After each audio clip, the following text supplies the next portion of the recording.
He just scared you guys. He scared us and those pictures were of the kids.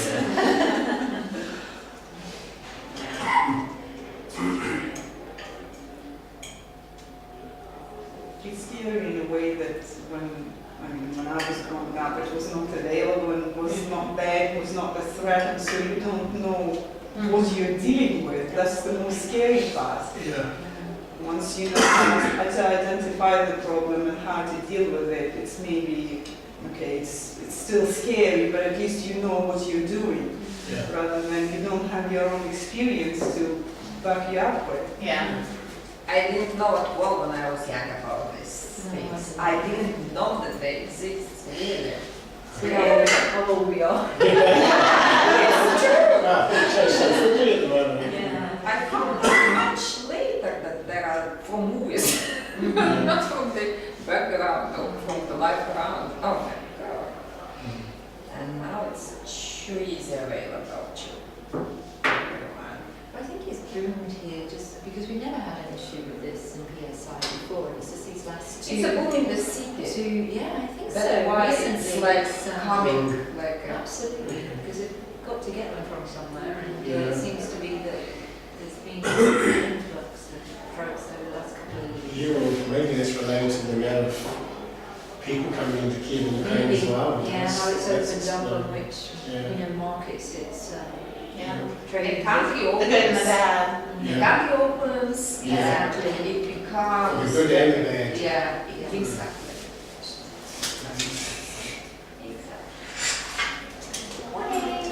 Morning. Thank you. And how long do typically these meetings go for? 9 something, yeah. 9 Yeah, Really? maximum an hour. Isn't Yeah, it? much Okay. now, yeah. So just Perfect. Yeah. Probably not way too much here, but that's better than 2 before. Yeah, there are a couple of resources on the table that we'll probably be referencing a bit later on. So some of the books that staff are using.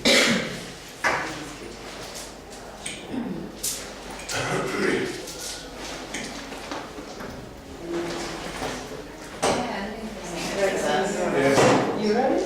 I've read a lot of her articles. Sue was outside reading when I came out. I don't know how long she stayed out there. Maybe just if she wants, she knows this is happening. So. We can take it, yeah? Or we can go from the library. It's a library. Speak on this. Oh, yeah. I stopped.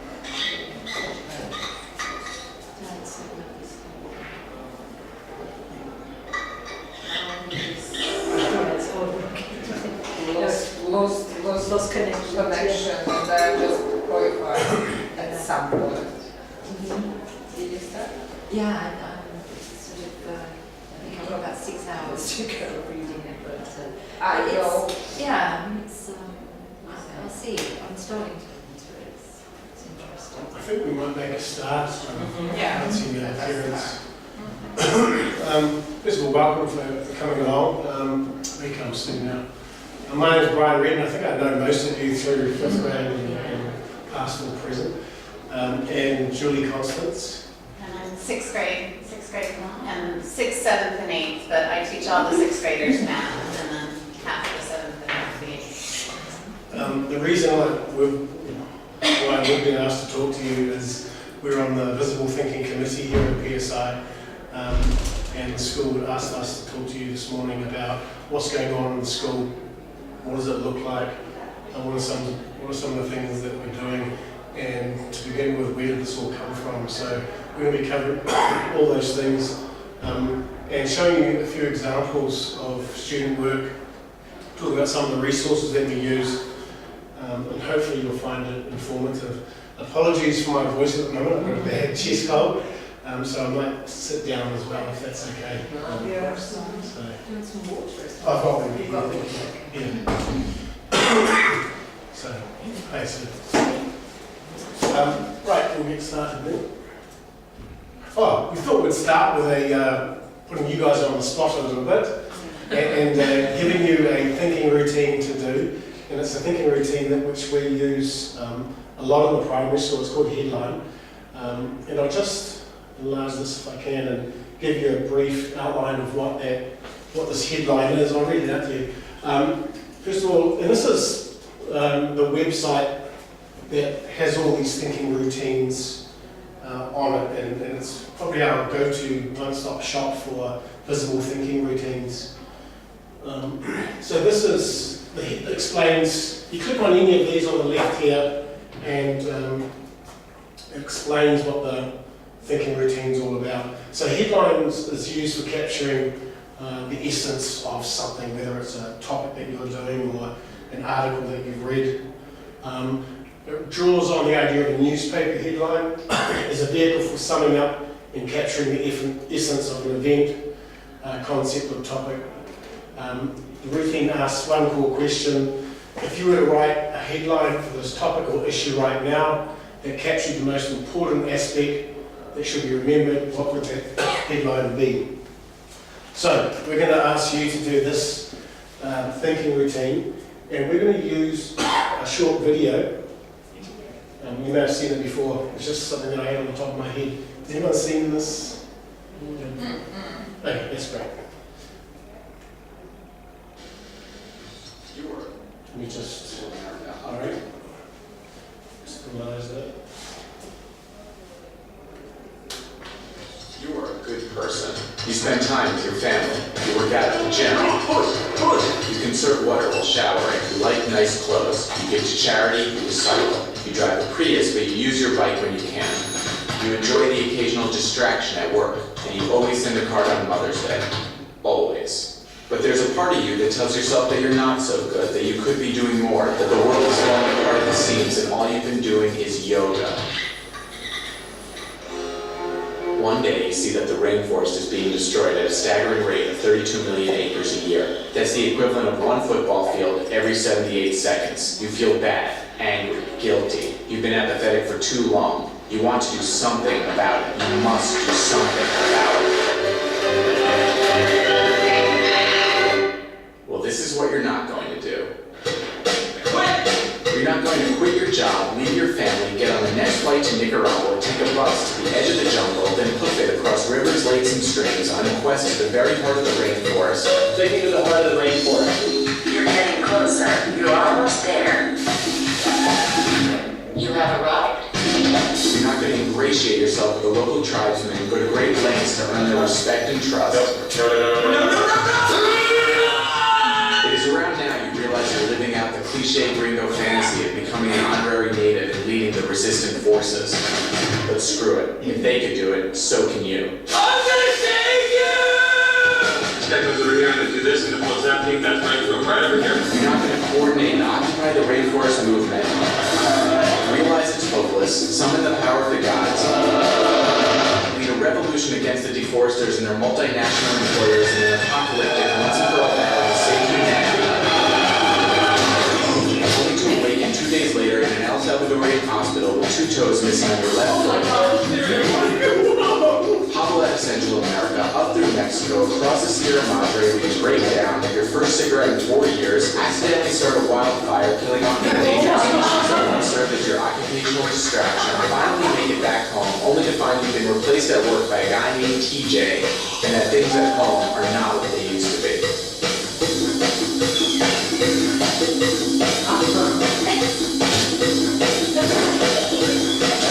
You're not going to do any of these things, but what you can do is follow the frog.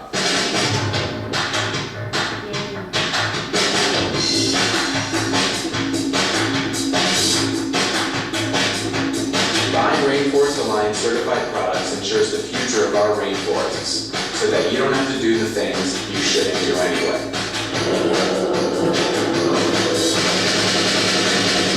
Just follow the frog. Okay. Oh, You great. ever seen that before? No. That's awesome. Well, everyone's seen that one.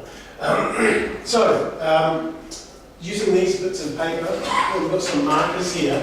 If you were to create a headline for a newspaper that would really sum up that short clip, what would that headline be? And take some time to think about it. That's what we always say to the children.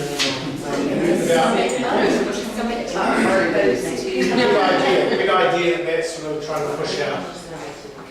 How this?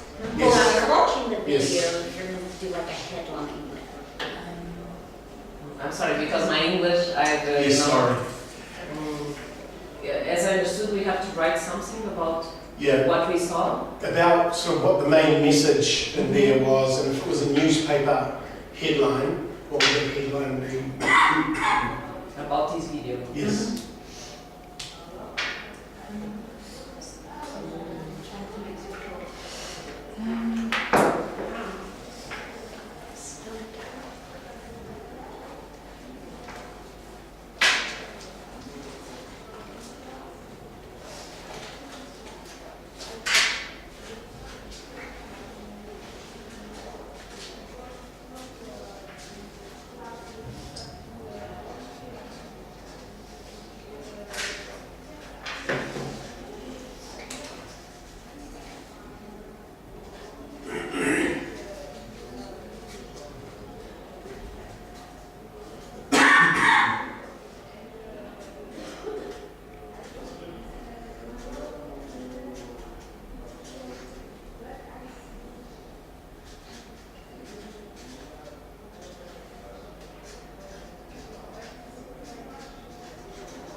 Yeah. Yeah.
Yeah. Very difficult. A few more seconds and then we'll shoot you back.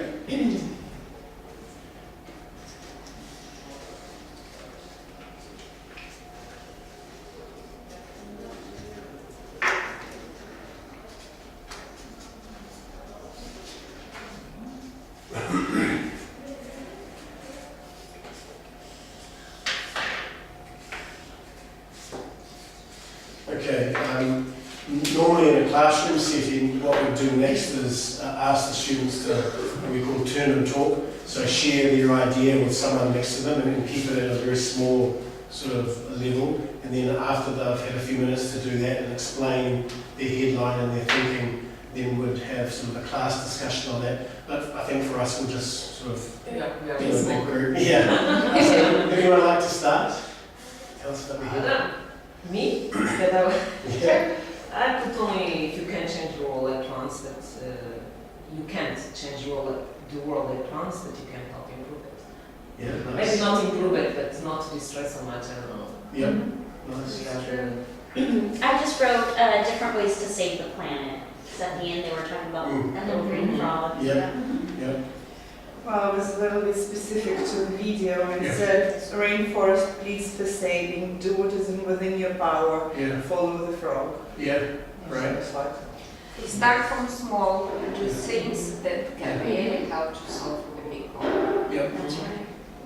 I just put make your world better today, just to try and captivate the aim of what we're doing. And then the other one was save the rainforest in 5 easy steps. And then just put down key things you could do every day, like follow the frog or something like that. So, I put something quite simple. I put taking action at what level.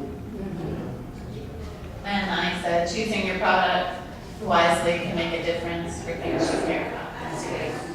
As a teacher, what would be listening for in your responses is the idea of starting small and then moving out, which is sort of like the main message of that. How we would use this in the classroom if we were to, or this thinking routine. You might use it at the beginning of a unit to see their initial ideas about a topic, and then you do it again at the end of the unit, and then you can have these two sort of headlines, and you can really see the difference in their thinking, and it really shows what they've learned about the big ideas and the big concepts that have come through in that unit, whatever it may be. So it's a really good one for beginning and end of the unit. Right. Why are we doing all this? So we can let you read that, but the main things are that we want to develop a culture of thinking, where thinking is just naturally what happens in our classrooms. And so there's a whole range of things that go into that culture, so we think about what's happening in their day-to-day experiences in the classroom. We try to document it, and we're always trying to foster that inclination towards thinking, instead of just getting something down on the paper, to get them to actually think about what it is that we're working on in a deeper way, rather than just completing work kind of way. And so the thinking routines give us ways to get them to do that. Gives them, and one of the nice things about the thinking routines is that they give us kind of different ways to think. So for instance, we were just summarizing or coming up with the main idea, but there are others that deal with looking deeper into things or making connections, and so we give them not only, we don't just tell them to think and then let them figure out what that means. We're trying to give them what kind of thinking we're actually looking for, and why is this thinking valuable in this situation, and another kind of thinking might be valuable in another situation. What we probably should have started off by telling you is that this presentation really is targeting two areas. It's the visible thinking routines, which is the sort of practical side of what we're trying to achieve and what teachers are sort of implementing in their classrooms. And then there's the bigger picture of developing a culture of thinking, using the thinking routines as one part of that. The school's focus this year has really been to introduce thinking routines to staff. We had a high turnover of staff in the primary school last year, and prior to this year, the staff in the primary school especially were all sort of really on board with this, and thinking routines were a common practice with all the primary school teachers. I've been here 9 years, and I think I was one of the first ones to be sent on professional development on this, and I think that was 8 years ago. And so the primary has really been sort of like, not the guinea pigs, but the leaders in terms of implementing the thinking routines. And over the past few years, Julie, I think you agree, more and more high school staff have been sent on professional development. But it's always difficult when you've got a high turnover and you've got new staff coming in. And I know that with recruitment now, Rachel and Sue are asking how familiar teachers are with thinking routines and this culture of thinking. So the focus this year has been thinking routines and getting it firmly established again in both schools. And we've had a few sort of workshops to sort of introduce that. But at the back of our minds is this culture of thinking at PSI, which is a bit bigger than just the thinking routines. So this presentation sort of dabbles in both of those areas. So how has this come about? It really has come about from staff, as I said, especially in the primary school. I can only talk about the primary school, but many of our staff a few years ago were following educational theorists like some of the ones that you see on the table here, Carol Dweck, Joe Bowler, Ron Richard and Mark Church, and they were independently sort of implementing these theories into their classroom. So there was a huge undercurrent already within the school.